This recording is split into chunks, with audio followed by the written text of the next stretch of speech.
Hello everyone and welcome to the GNT Christmas special. Now unfortunately when we record our show at the beginning the mics weren't on, so I'm going to do a quick recap of what you missed and then we'll get right to the show. So first we start off with a GNT Christmas song with our favorite drop from Mike, so hope you enjoy. I need change of pants. I need change of pants. I need change of pants. Call me now. I need change of pants. I need change of pants. Call me now. I need change of pants. I need change of pants. That's what me thought. I need change of pants. I need change of pants. I need change of pants. Call me now. I need change of pants. Wow, what a beautiful song. Then next we got each other presents for a gift exchange. So we'll see what Mike got.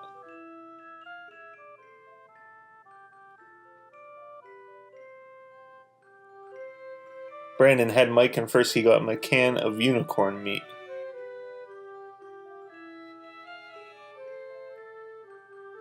He opened it up, inside were unicorn parts.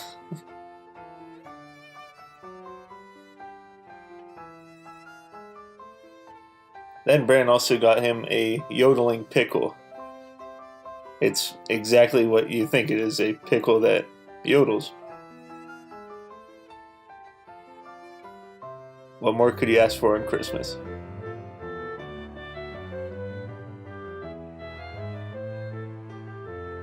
Lastly, Brandon got Mike an adult coloring book. You'll see why it's an adult one soon.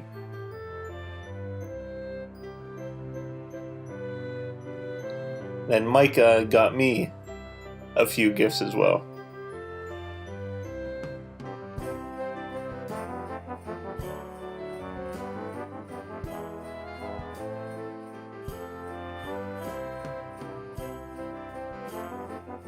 First one was a bag of little hands that you put on your fingers.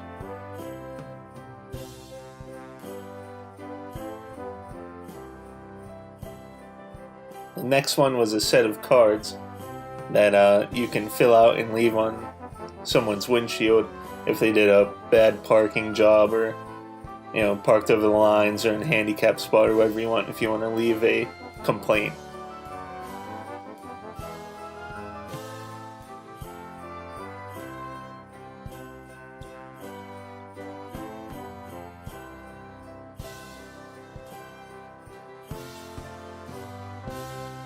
And then the last thing was a calendar. It's called The People of Walmart, that show pictures of strange people at Walmart. The first picture for January 1st was a picture of a lady wearing a dress with a part missing in the back of the dress. And I guess you can all picture what that would look like. And then I got Brandon a present.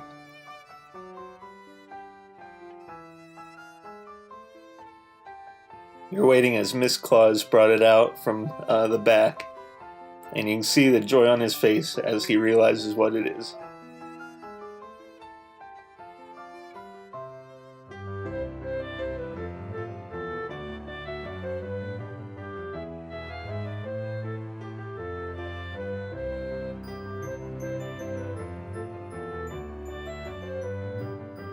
It was a cutout of his favorite actor.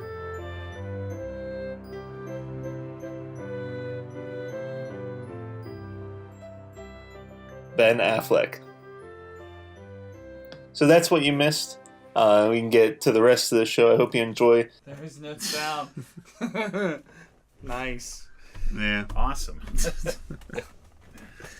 Well, I got gifts. Yeah, we got presents, but you couldn't help it, but you couldn't hear. Yeah. I got baby hands on my hands. And I got yodeling pickle. And Ben Affleck's here. No. Yeah, well, let's No, he's rehash not. that part. No. We better go over that. No, let's not. Let's move on to our next topic. All right. Ghost Recon's recently released a Predator mission in the game, and I think we've had a few attempts to take it down. No success yet. Attempts. Yeah, it was an attempt. Yeah. Yeah, no luck yet. I don't know what's going on.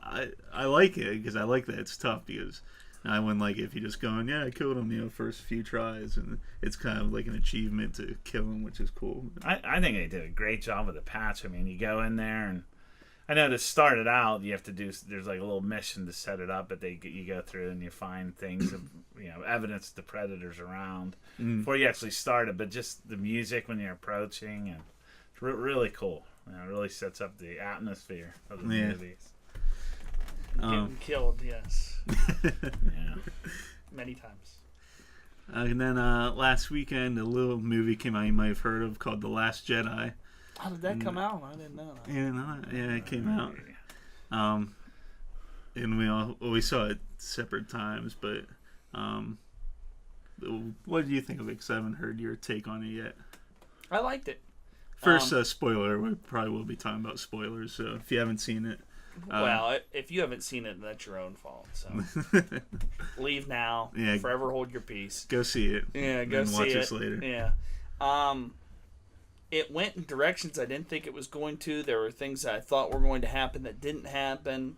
I watched a few other reviews, and they critiqued different parts of it, and I really didn't have the same feeling because I thought it was misdirection, like the whole Finn storyline, like that really didn't amount to anything. That was really pointless, but it wasn't, because you really thought that was the way it was supposed to go. And bringing in the actors, was Benicio del Toro. Yeah, bringing him in as the character. I mean, that character may come, to be something down the line. But it wasn't like they just had some no-name actor as the hacker. Right. So I think that there is going to be relevance in that later on. So I like that kind of aspect of it. I didn't think it was a waste. I liked the misdirection there. It's something that I just think that something that the Star Wars movies needed was something that wasn't so predictable. It wasn't, oh, I know what's going to happen, or they're gonna get in, and I like that little bit of a twist. It was refreshing as far as not being the same kind of plot or mimic a plot or anything. There was genuinely things that happened that I didn't see coming. I'll say the one thing about it was I really respected for taking risks and, like you said, doing stuff that making it different. Now, some people don't like the way they took it, but I really like his character, that code cracker character. And I remember watching it, I said right after, I was like, that kind of been a cool place to have Lando Calrissian or something. But then I realized later, I was like, wait, then he did the same exact thing Lando did, so it would have been kind of weird to have Lando come back and betray them again. Yeah. But no, I really liked his character. I thought he was pretty cool.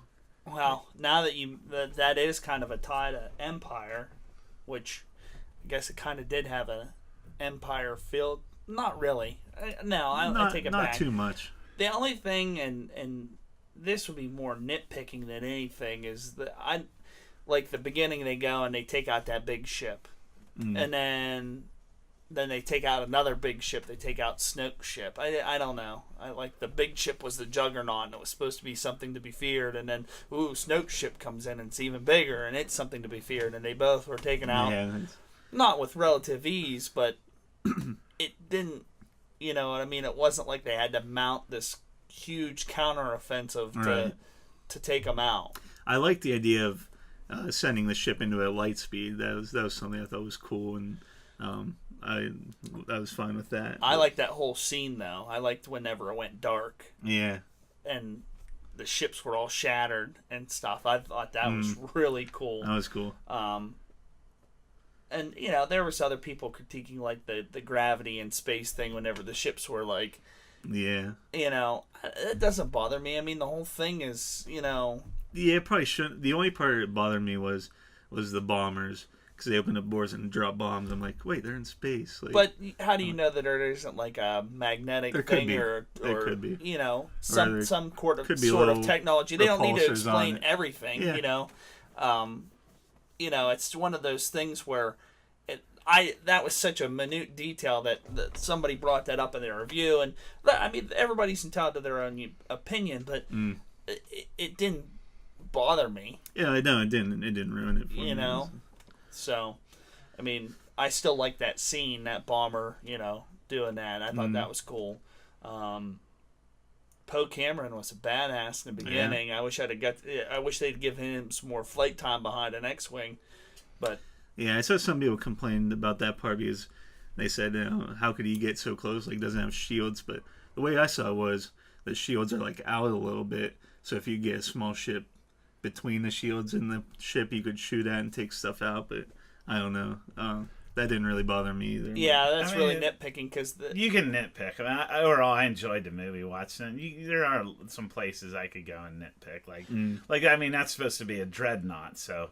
If they're not there to handle one ship, and why didn't they send out all their fighters? I mean, the TIE fighters. Yeah. Why didn't they only send out?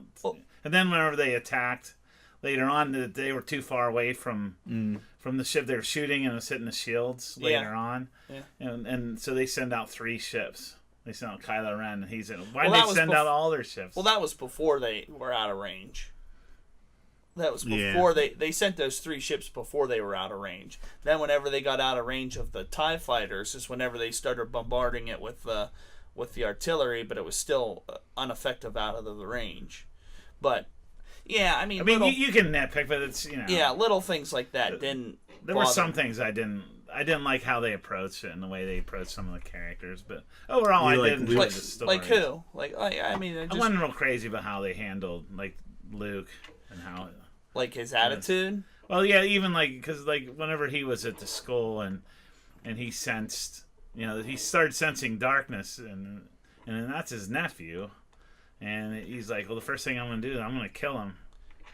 It's like, really, would Luke really do that? Just kind of because he went to when he was younger and he sensed the goodness in his father. He did. He turned himself in and got taken. To try to save his father. He did everything he could to try to save him. But now this is his nephew. It's like, well, the only thing I can come up with is, and he only thought it maybe for a second, like he wasn't going to go through with it. I don't believe it. So he's there, for a second. He's thinking, I got to kill him, and then I don't know. I didn't like it. To me, that's not Luke Skywalker, but yeah. Yeah, it's kind of you can go but like you said they kind of wanted to go different ways. They didn't want it to be predictable, so I mean maybe that was like an attempt at that. I don't know if it was the very first shot, but whenever we get back to Luke and Rey, I mean like a perfect summary of the movie. He takes a lightsaber and it's like, oh, you have all these theories about the movie or who Rey's parents are and all this stuff. Oh, we're just gonna do this with it, and we're gonna take you somewhere else and. If you like it, great. If not, I think it was meant to be kind of a humor thing, like lightsaber. Well, I didn't like it. Well, either. did you know that was? Do you know where that lightsaber was from? Wasn't that Anakin's? No, that was his that he lost in Cloud City. Yeah, that was Anakin's because that's the one Obi-Wan gave him. Yes, in the very beginning, he had up until he got his arm hand cut off. Yeah. So.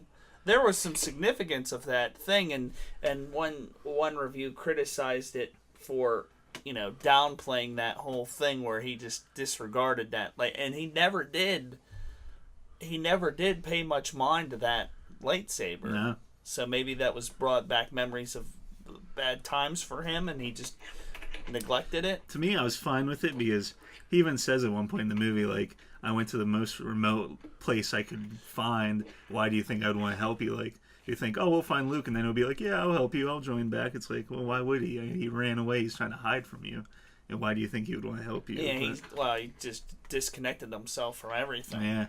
The Force and everything. Yeah, I mean, I liked it. Overall, it was a new Star Wars experience. There were things, looking back at it, like... Snoke was one for me, too. that they. He's supposed to be like super powerful, and like Rey was trying to do stuff like grab her lightsaber, and he just took control and spun it around and like hit hit her her in the back of head head, yeah. and stuff, and he's sitting there, and then he just sets it right there, and I don't know. It just seemed like, was he that busy with Rey messing around that he couldn't pick up that Kylo was gonna do something with it? I have said to you, but I'm still not convinced he's dead. I think we'll see Snoke again, but I could be wrong. Maybe he will die that easily, but I think he's dead. I think he'll come This back. is kind of like, we have because like the whole thing after the first movie, it's like, who's Snoke? Where's he from? We have no idea.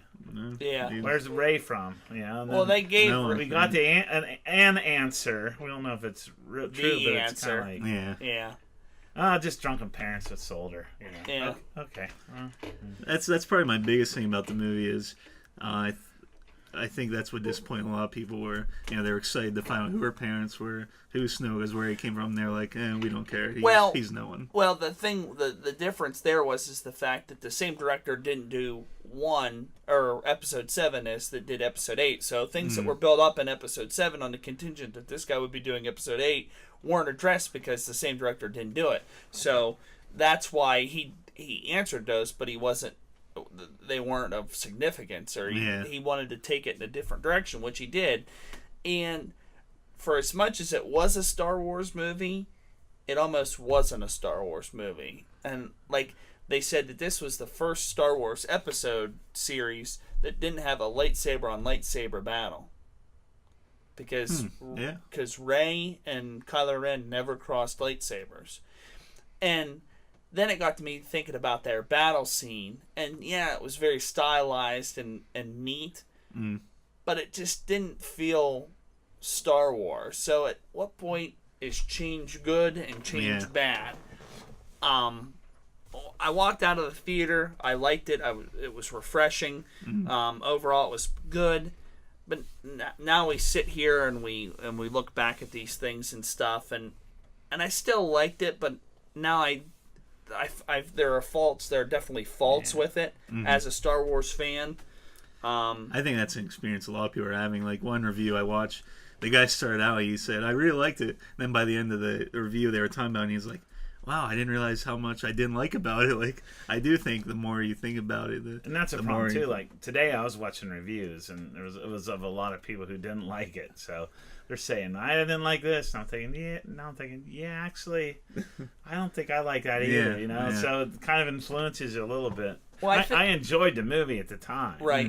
I think the problem is and this is a flaw. This is probably the biggest flaw of it. We like the core movies, 4, 5, and 6. Episodes 4, 5, and 6. That's what Star Wars was built off of. That's where it came from, was 4, 5, and 6. So anything that comes before as a prequel or after it as a sequel has 4, 5, and 6 to live up to, and the chemistry between the characters and that chemistry that's survived through the times, and you just don't have that. I would say that you had that between Obi-Wan Kenobi and Anakin Skywalker. I like that chemistry. That chemistry worked for the prequels.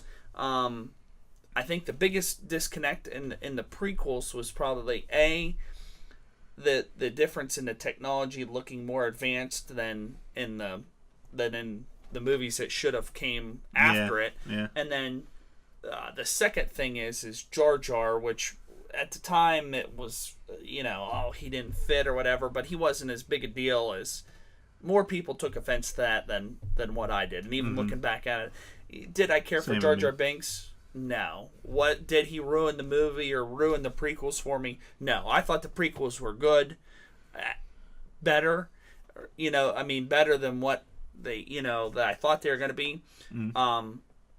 And I think they stand up better than the sequels, like episode 7 and 8 do.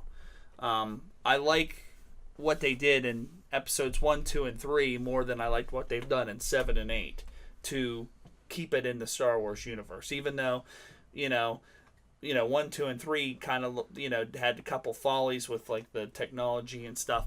I still think overall those did the 4, 5, and 6 justice over 7 and 8 have done it so far. I think what really surprised me is I would think this being a Disney movie, they would have a very clear image of what they want from each movie. Like, this is the story we're going to tell through 7, 8, and 9. And it really feels like they made 7, and then they're like, okay, Ryan, go ahead and make 8, and then they'll have JJ's going to come back for 9.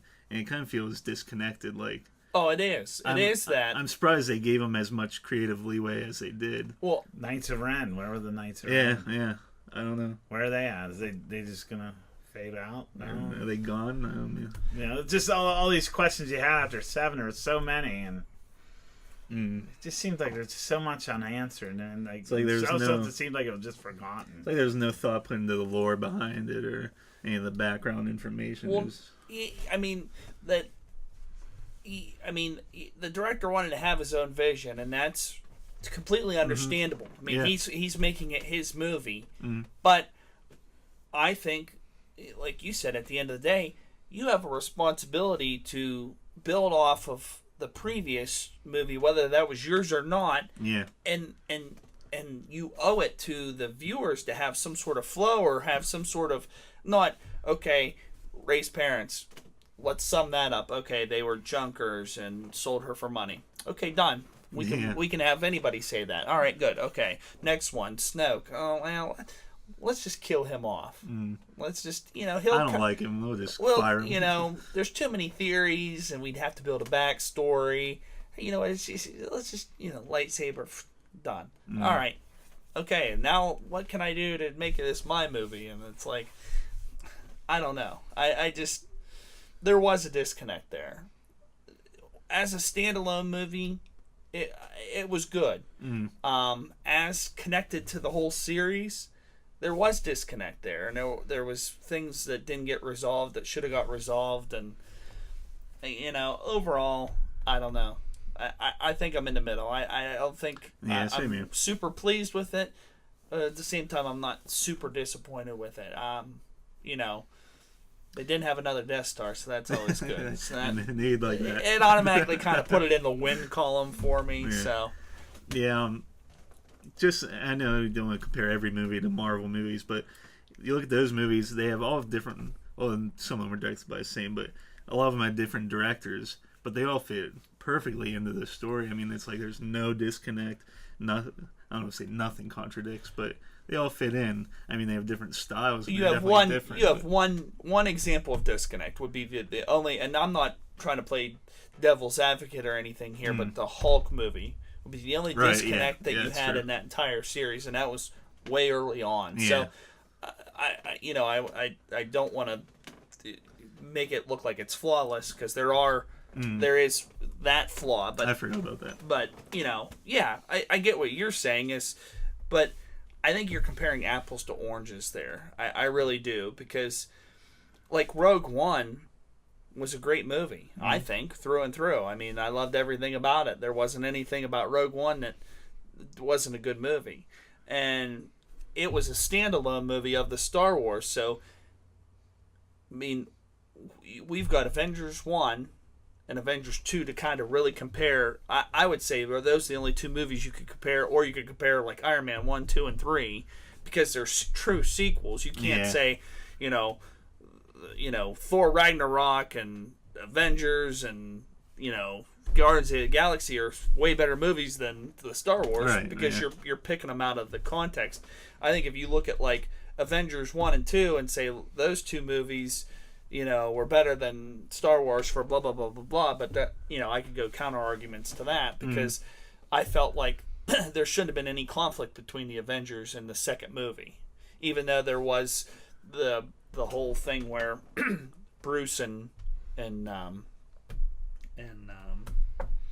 Bruce Banner and Tony Stark did that thing behind their back.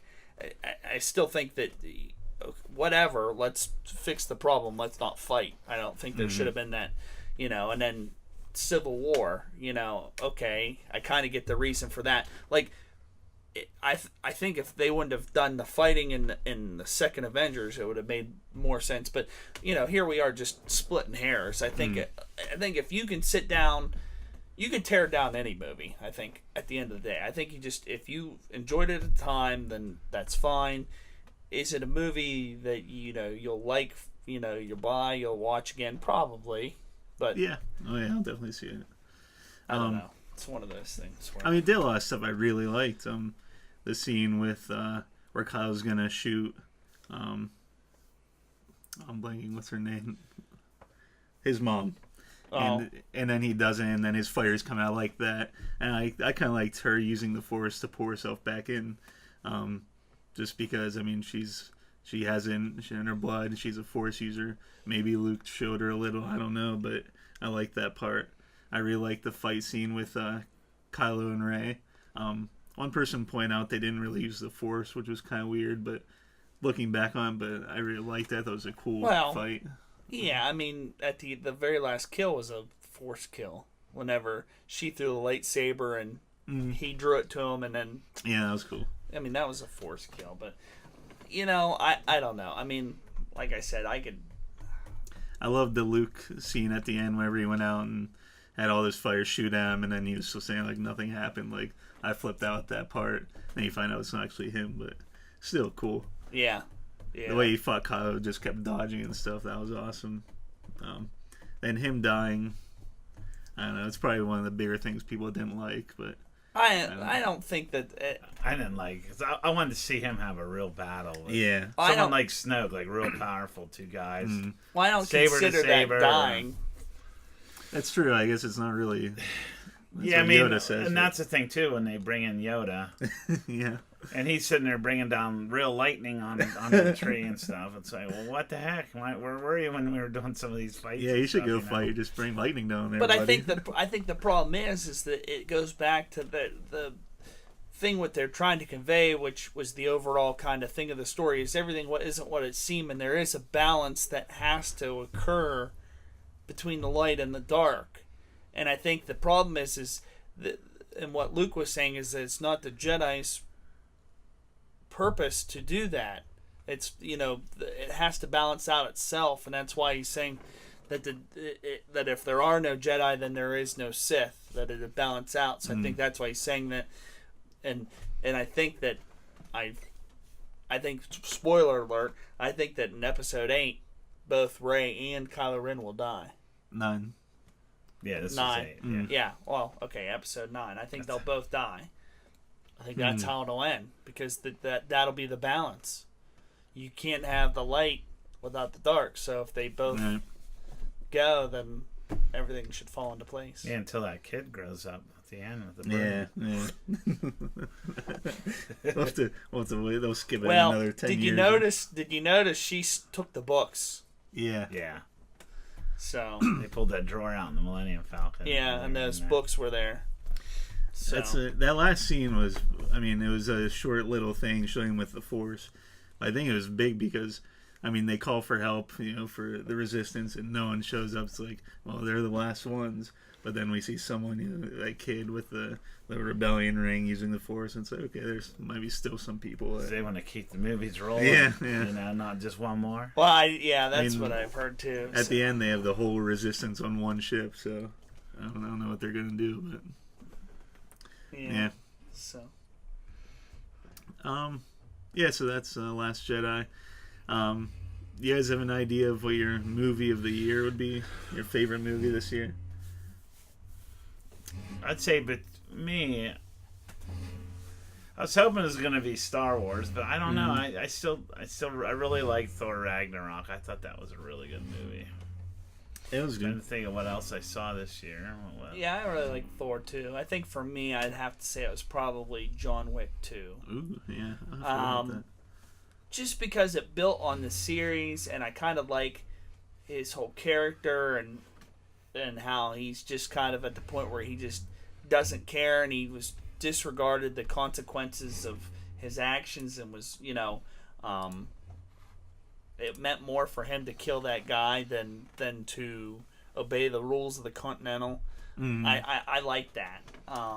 Has me really excited for the next one. Yeah. And just the time that Keanu Reeves takes to make that character with his training and ballistics and stuff to truly make it feel authentic, like he's handling the weapon authentic and goes through and does that, like a professional would, and so that kind of detail goes a long ways. Oh yeah. And the fact that he's not immortal, I always like that it takes a little bit of a beating, I mean, let's be real, he's human, so I like that part too. So that for me, that was probably my movie of the year. Well, it's eating that and Ghost in the Shell, but that's a personal favorite because I like the anime from way back when I was young. So yeah, I think those two things from John Wick really influenced The Punisher. I think they tried to, I don't know if they got quite as good as John Wick level, but I mean, he definitely took a beating throughout the show and had some moments where he was looking like he knew how to use a gun. So yeah, I would say it's probably not the same level, but because it just didn't seem like the gunplay stuck out a lot in that show. Yeah. It was good, but it wasn't like a defining thing of that. I guess at the end, I'd have to rewatch some of those gun scenes at the end, the fights in the last few episodes. But, yeah, I would definitely say that's true. Yeah. Mine would be Logan. It's because I've talked about that enough before, but yeah, I think that's between Thor and Star Wars is close. Probably give the edge to Thor.